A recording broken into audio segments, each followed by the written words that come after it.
Introducing Business Tech Guide, where business and tech meets endless possibilities. Join us whilst we explore the latest updates in the world of business and technology. Do not miss out.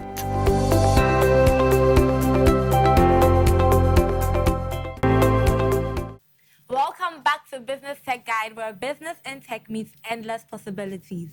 This is your go-to source for the latest updates in the world of business and technology.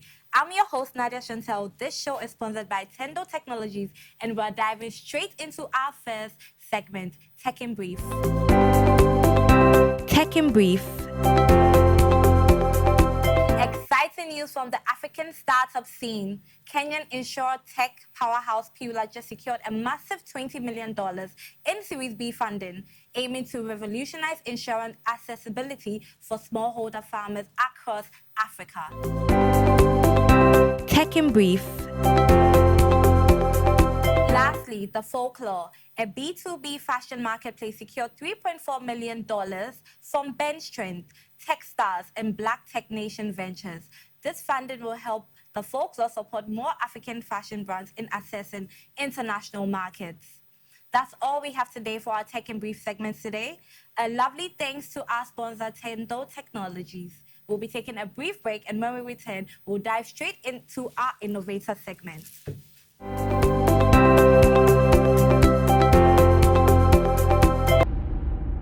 Tendo, based in Ghana, a platform for individuals to resell products using social media. My name is Felix. I am the CEO of Tendo. Tendo is a platform that enables anyone in Africa to start an online store with zero capital. Tendo is a social commerce app for resellers.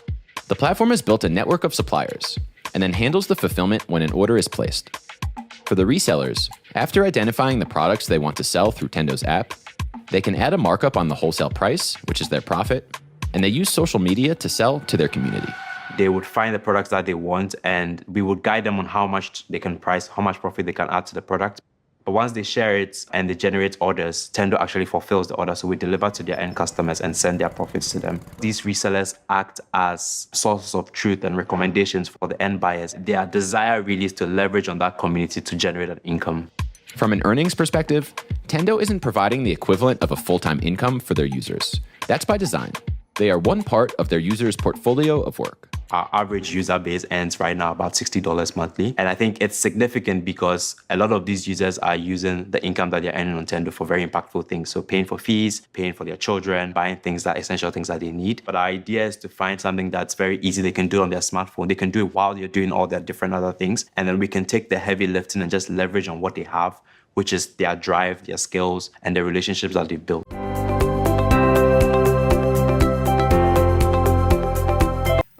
Back to Business Tech Guide on DGN. Today, we're thrilled to have the portfolio advisor of MEST, Ashwin Ravichandran. Hi, Ashwin. How are you doing? Hi, Nadia. I'm doing well. Thanks for having me here. We're so glad that you could join us today. So today, you're going to take us through MEST, what MEST is, how you got into it, and everything about MEST. Sure. So tell us what MEST is. So basically, MEST is a pretty unique organization today in Africa. Mm-hmm. And luckily, we're happy to say that Ghana is our headquarters, and we've resided in Ghana for over 15 plus years. Wow. MEST started in 2008. Yeah. And the full form of MEST is Meltwater Entrepreneurial School of Technology. Yeah. The perspective of MEST was very simple, that we truly believe that talent is universal, mm-hmm. but often opportunity isn't. Yeah. So what an opportunity presents itself to a person in the US is not necessarily the opportunity which presents itself to a person here in Ghana, Accra, Nigeria, Lagos, wherever you want to, right? Mm-hmm. So MEST was started as a truly, I think, one-of-a-kind inspirational platform where opportunities would be created for young Africans. Oh, wow. So what we do is we typically have our training program, mm-hmm. which is a 12-month completely sponsored training program based out of Accra. We recruit students all across Africa. And in the last cohort, we almost had 18 countries represented in the program. Wow. So we bring them to Ghana, we house them for a year, take care of them, mm-hmm. and we train them in 3 verticals. Business, communication, and technology. Once they finish the training program, there's no examination. The final examination is a startup pitch. So the 60 people within the training program come together to form teams. They find pressing problems which can be solved by technology, and they actually pitch that to our founder, Jorn Lysiken. Okay. So Jorn built this entire organization to actually give, I think, Africa that boost which is required in technology entrepreneurship. Because Africa today, in the global context, is the land of entrepreneurship. Yeah. Everyone here has a side hustle. Everyone here is trying to Yeah, actually honestly. build a business and actually trying to get ahead. Yeah. But I think we all know with the rise of AI, with the rise of technology entrepreneurship is now going to be in the forefront. Yeah. So that's what Yon decided to do in Okay. Accra and Ghana. And thereby we've been able to, I think, expand our roots all across Africa. Obviously, along this journey, we've had multiple partners. Okay. We cannot say that we've done this on our own. Yes. We believe in the true African saying that it takes a village to raise a child. Yes. Right? So we worked alongside people such as UNICEF, Absa Bank, MasterCard Foundation, Vodafone, MTN, Microsoft, Google, and the big names as well. Because at the end of the day, everyone realizes that innovation is relevant here, innovation is required here Yes. for the future generations. That's true. And that's basically MEST in short. Wow, because we're in like a technological world now. Everything is technology based, everything. So yeah, I get it. That's really lovely. Yeah. Okay, so like since you joined MEST, how have you helped it evolve? I think it's a two-way street. I don't think I've helped MEST evolve, yes. Okay. But I think also MEST has helped me evolve, right? Yes. So I come from a pretty humble background in India. My parents were, salaried workers. Dad was a software programmer. Mom was a banker. Grew up in India. I decided to join corporate in 2012. I managed to survive in the corporate world for about 3 months. Just 3 months. Yeah. Because what I realized was that I didn't want to be yet another employee in a company where I don't feel the impact of the work I'm doing. Yeah. So I jumped into the startup world, really started building startups, then got a chance to work in schools in rural India. And then fast forward to 2015, I decided to come to MEST. Okay. When I first came to Ghana, there were 3 hubs. There was okay. MEST, Impact Hub, and Yeah. iSpace. Okay. There were just 3 hubs, right? 3 hubs. Okay. And then what was required at that time was not just MEST evolution, but the evolution of the ecosystem. So at that time, we started doing events with such as called Design Thinking Ghana. Okay. Started running a lot of hackathons with some corporates. Yeah. Started doing a lot of, let's say, trainings with different people.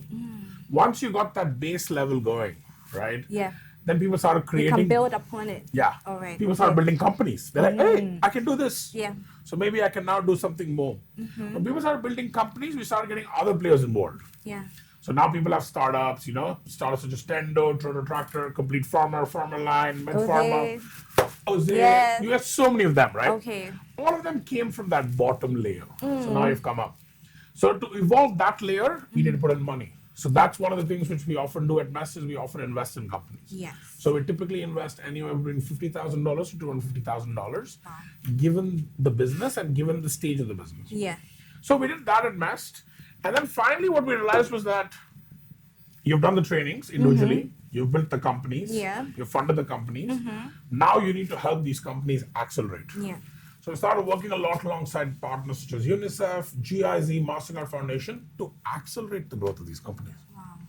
So in short, MEST basically has provided today, alongside me working at MEST for almost like 10 years now, Okay. training of entrepreneurs, funding of businesses, Okay. and acceleration of businesses. Wow. That's really good. That's very impressive. And you said when you came to Ghana or when MEST started in Ghana, it was just 3 hubs. When MEST started in Ghana, MEST was the only It organization. was the only organization. When wow. I came, it when was you 3 came, hubs. it was 3 hubs. Okay. So when you came, it was 3 hubs here. So how did you stand out? How did MEST stand out? So I don't know how much you know about today's date, but today I think in Ghana there is more than 57 hubs. Yeah. So the rise of hubs has also increased a lot in Ghana. Exactly. What was unique about MEST in 2015 when I joined, and what has always been unique from MEST is that we're an end-to-end program. Okay. Many of these hubs, they do either training, or they do funding, or they do acceleration. Okay. MEST does them all. Wow. You combine all. Yeah. Okay. That's Because see, really at the end of good. the day, there's only one person.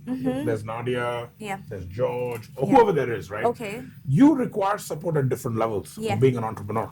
Of course, because you change. You change, right? Yes. And that's what MEST is there to be. Okay. MEST is there to be that constant support Okay. to an entrepreneur today in the ecosystem, That's why you guys stand out. pretty much. Yes, that's good. That's really, really good. It's very, very good. So, like, how does MEST secure funding? Like, how do you go about it? So luckily for us, obviously, through our founder, Jon Leisingen, he set up a foundation in Switzerland Yeah. where we get obviously an amount every year from the foundation to run our operations. Okay. Our operations typically involve recruitment of these students, bringing them to Ghana, hosting them in a hostel, Yeah. making sure they have a good time. And again, that funding to us has always been, we're very grateful for it. Yeah. And we're also very grateful for the people who work to give us that funding. Yes. But alongside that journey as well, because of all the work we've done, we found other people are also willing to give us money. Because MEST is truly today a not-for-profit, right? It's not a profit-driven organization. The founder or myself were not shareholders. At the end of the day, we're all one team. Okay. So there's no exit of money, there's no profit or loss. wow. The question which we ask ourselves is, if we spend this dollar, will we be able to create impact? Yeah. Okay. So you're putting the money into the companies, and then you would see if Yeah. you get the money back. Okay. That makes Okay, sense. and then what happens when we get the money back is it goes back into MEST. Okay. So at the end of the day, we've created a perfectly circular economy of things, which is that we get money from external people, Yeah. we train entrepreneurs, Okay. we help the companies grow, or we provide them funding, Yeah. right? And then if any of them are growing and any of them we get a positive chance to get money back, Yeah. it doesn't go into any of the shareholders. It goes directly back into MEST, Into so that we MEST. can continue to do more work. Okay. That's lovely. So do they pay you a mess? No, Oh wow. we're a completely sponsored program. So we do not take any fees for any of our programs, That is so impressive. So you guys are like an NGO basically. pretty much. Oh, that's really lovely. Guys, you have to come to MEST. So yes, so considering the current climate, like for fundraising, what do you think, how do you think aspiring entrepreneurs would secure funding? Sure. I think that's a very valuable question. And Yeah.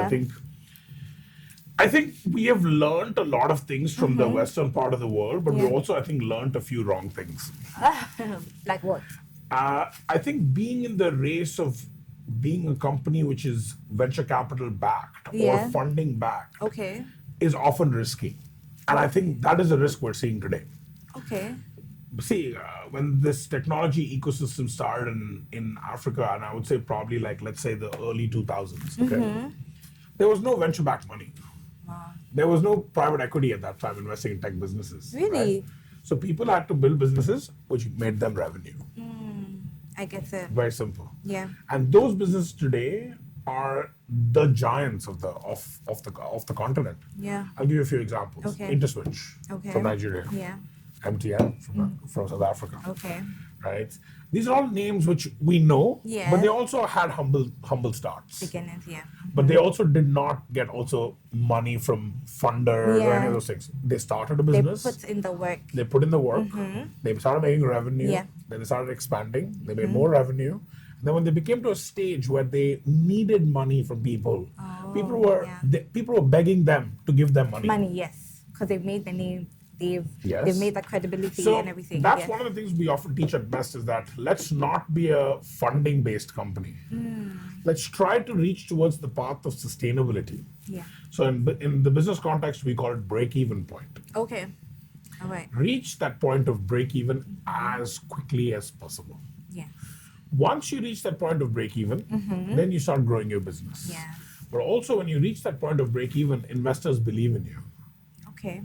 Yes. You So you understand? don't even have to try and sell yourself. They come to you. Yes. Okay. That's why good. there's a lot of business there. I think Yeah. to name a few, Complete Farmer, Ose, Farmerline. I They saw all, Snowed. Snowed is like a security company, yeah, right? Snowcode as well. Snowcode, Snowed okay. is a company from South Africa. All right. A lot of them achieved break-even very early. Really?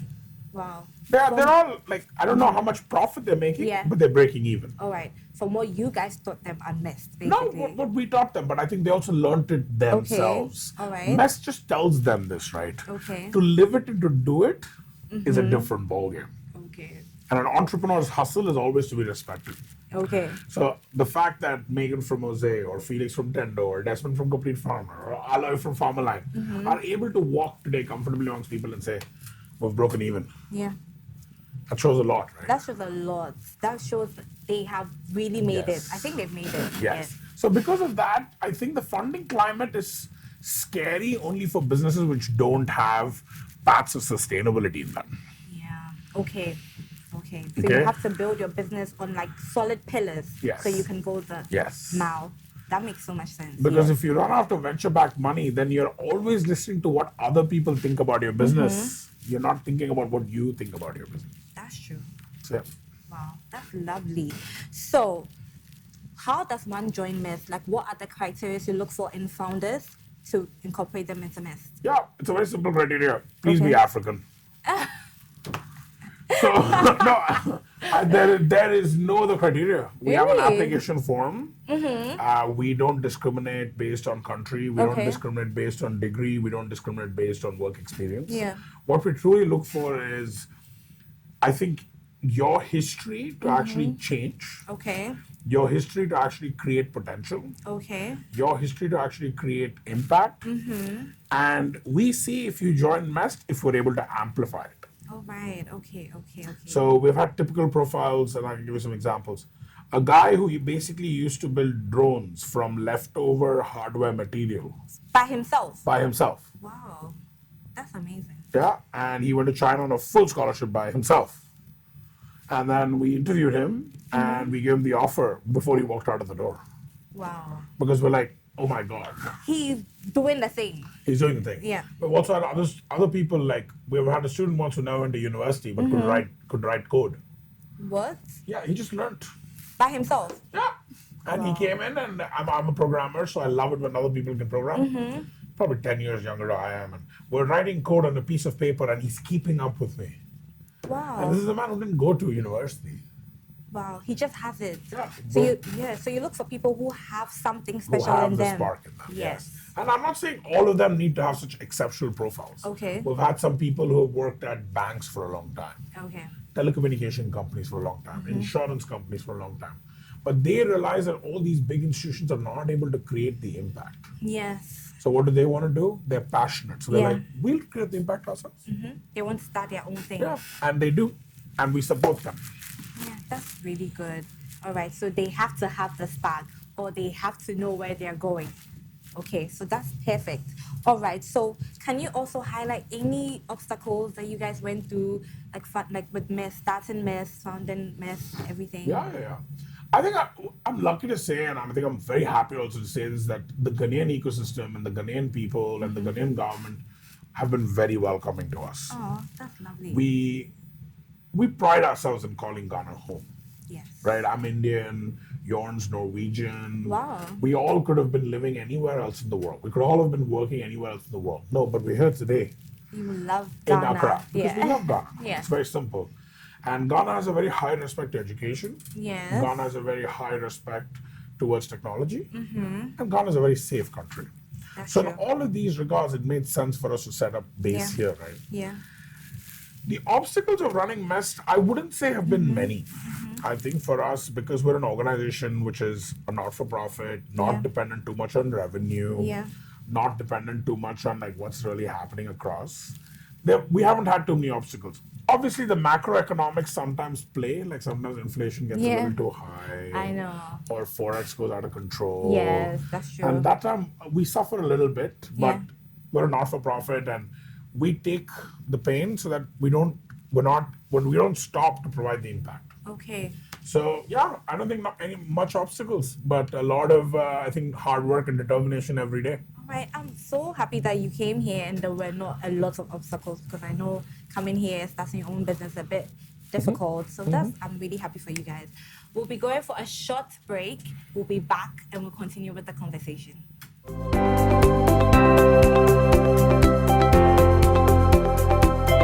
Looking for a side income to support your hustle? Then continue watching. Tendo helps anyone start an online retail business with no capital. Here's how. Download the Tendo app, find products you want to resell, add your profits, and market. You can market by sharing images of the product with your WhatsApp group, Facebook Marketplace, and other marketplaces. When you get a customer, place the order on the app with customer details.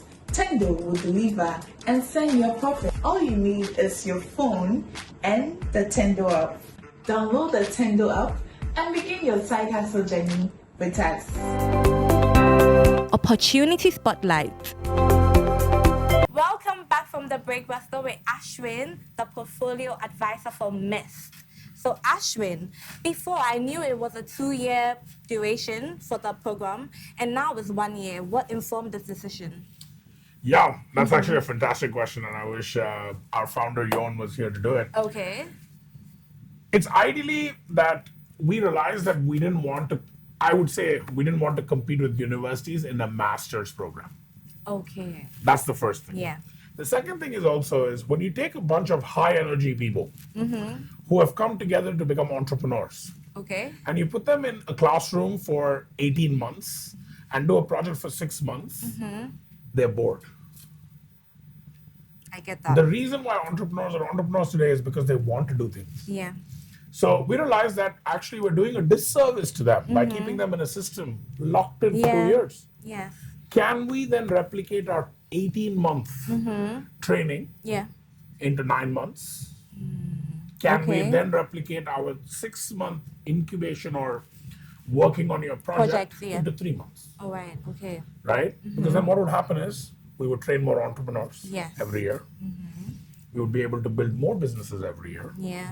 And we would also be able to invest more in businesses. Yeah. So we did this purely for a selfless reason because we wanted to have more impact. Oh, that's so nice. So moving from a 2-year program to a 1-year program just accelerated all of the work we've done in the ecosystem.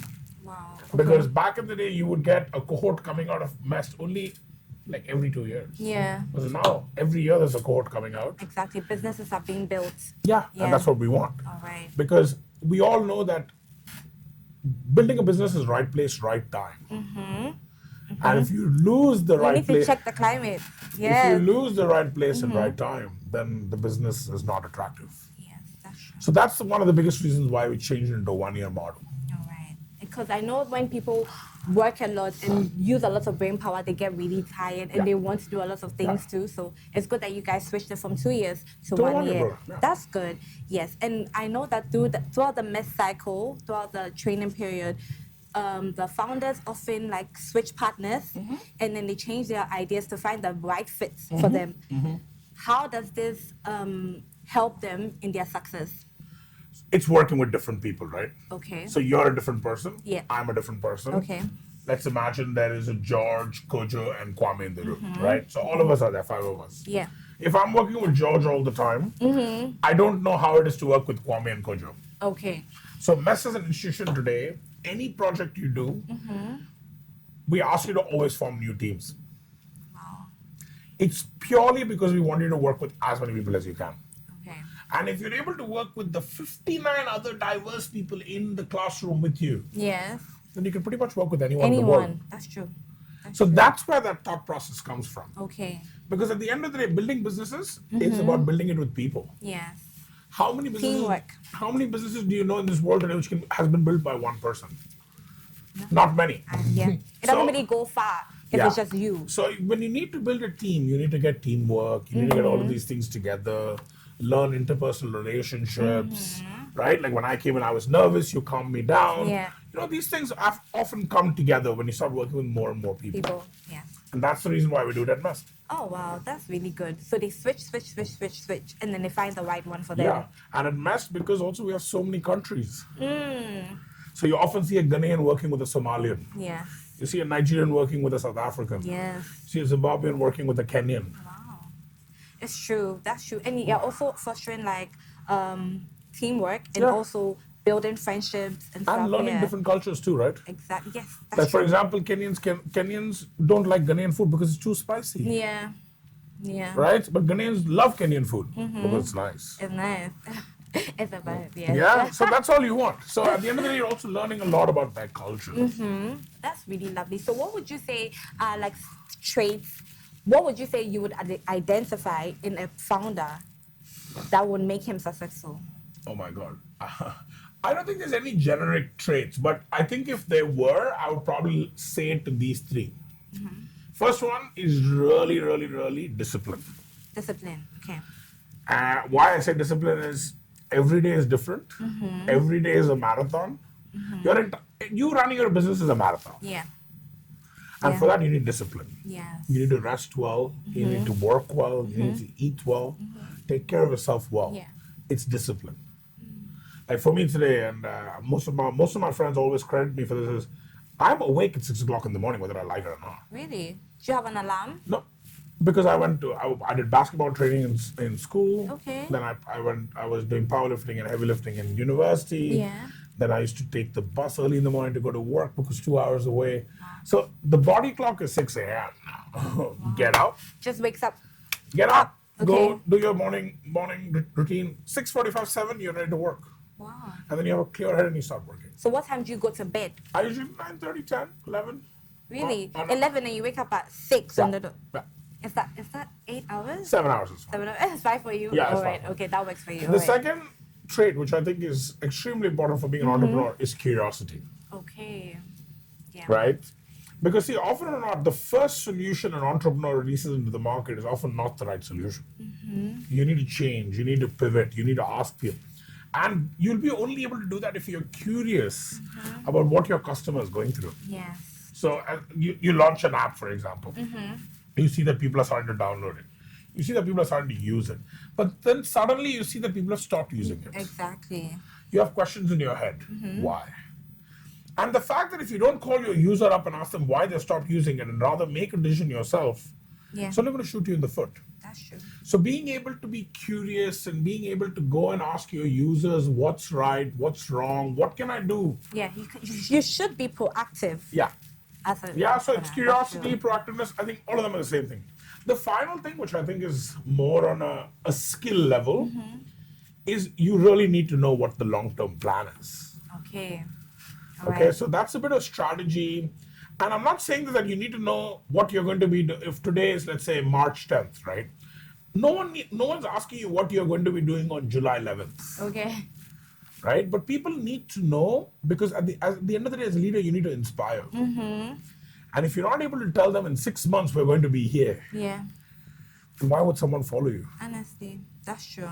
So just to summarize, curiosity, right? Yeah. Discipline. Discipline, and finally, strategy All right. and long-term Okay. planning. That's good. Yes. So do you have like any upcoming initiatives or expansions for MEST? Yeah, we actually always have a lot of programs we're doing. Really? We currently just launched the UNICEF Startup Lab where we're working with 25 incredible companies all across Ghana. 25 companies in Ghana. In Ghana. Alone. Alone. This time there's no Africans from No, anywhere coming. this is just Ghana right now. Okay.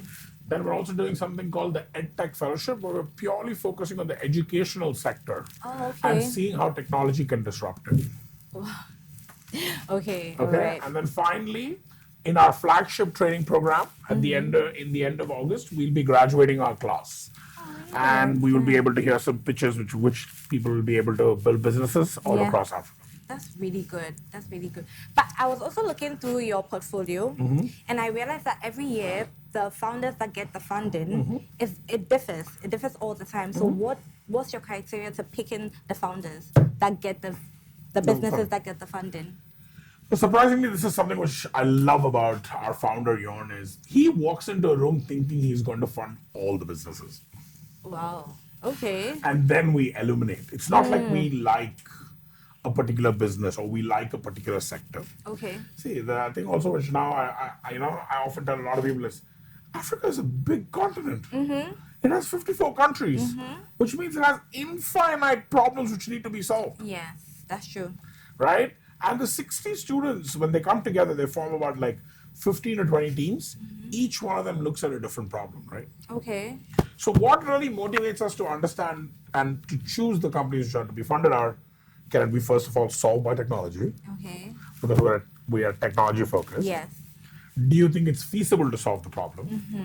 Because often or not, we had one solution where they wanted to solve corruption on a government level.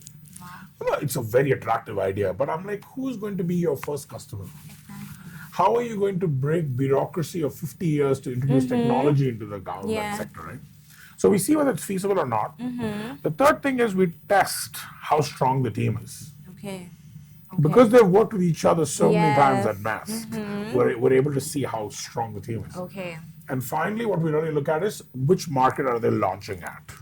So see, if they're launching in Nigeria, then we give them the advice required. If they're launching in Ghana, we give them the advice required. Okay. Kenya, similarly, etc. All right. So those are like the 4 major conditions we look at primarily Okay. when we come to choosing the businesses we want to support. All right. Okay. That's nice. So you look at all these things in picking the right businesses to fund.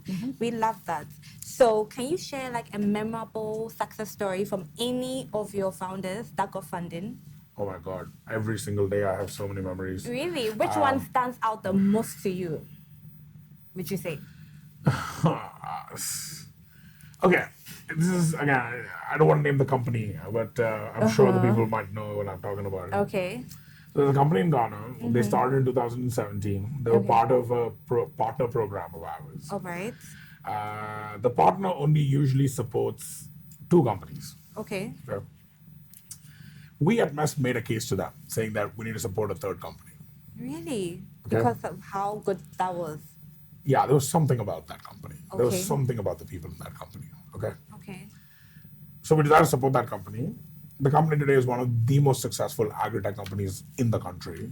Wow. But along the way, we've Yeah. had ups and downs. Okay. The company started off with 4 founders. 1 left. Oh. 1 passed away in the field. What?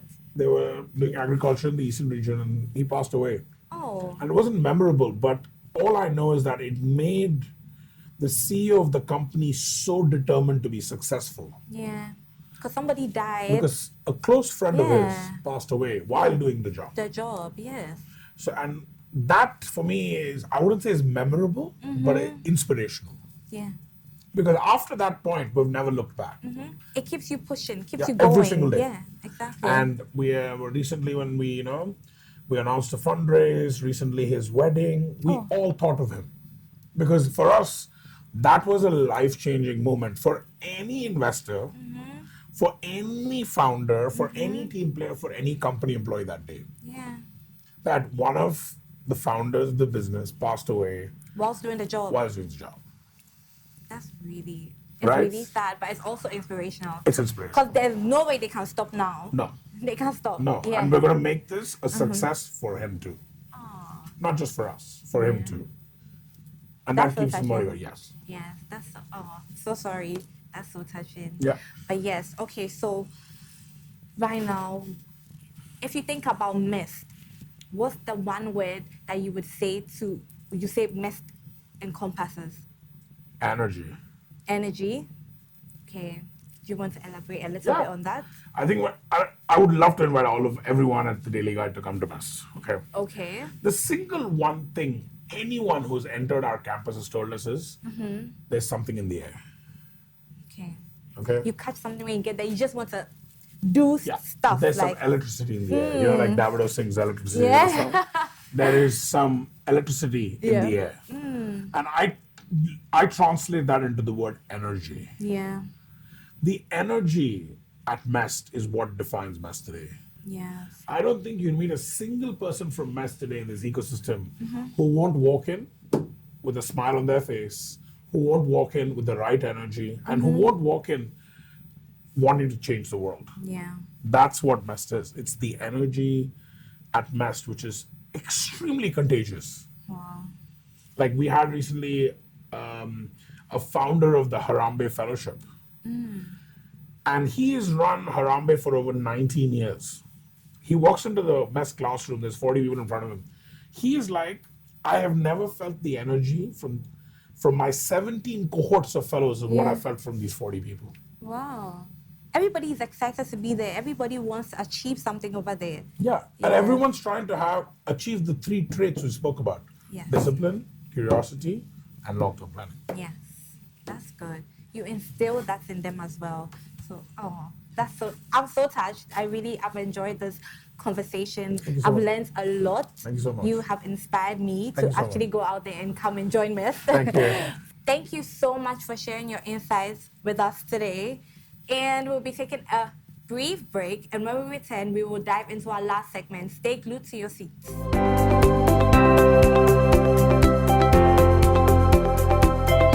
Looking for a side income to support your hustle?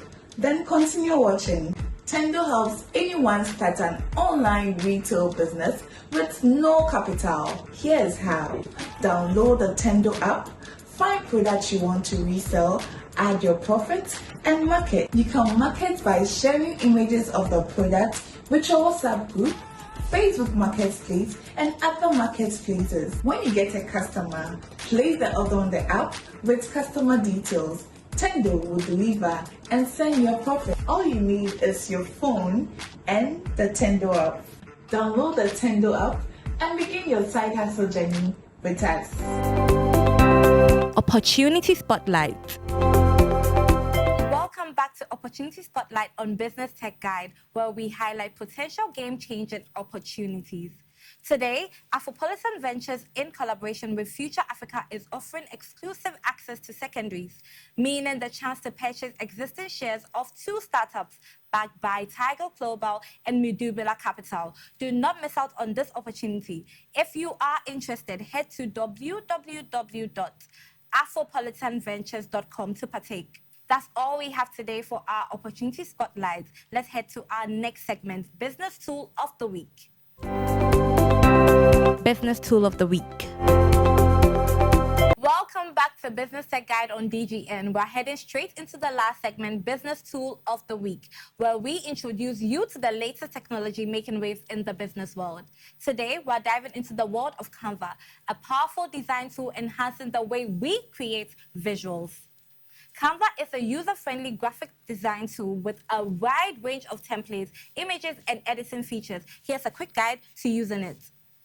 Firstly, sign up. Create an account on Canva's website or app. Secondly, choose any template of your choice. Third, customize. Edit text, colors, and images to suit your needs. Fourth, add elements. Incorporate images, icons, and shapes from Canva's library. Fifth, arrange and edit. Arrange elements and use editing tools like filters. Sixth and final, download and share. Save your design on your preferred format and share it online. Canva simplifies designs for users of all levels, making it ideal for creating various visual content. We hope you found the information insightful. Don't forget to join us next time for more news, interviews, and tools to keep you updated in the ever-evolving world of business and technology. I'm your host, Nadia Chantel, and this show is Business Tech Guide. This show is sponsored by Tendo Technologies. Thank you, guys. See you next time.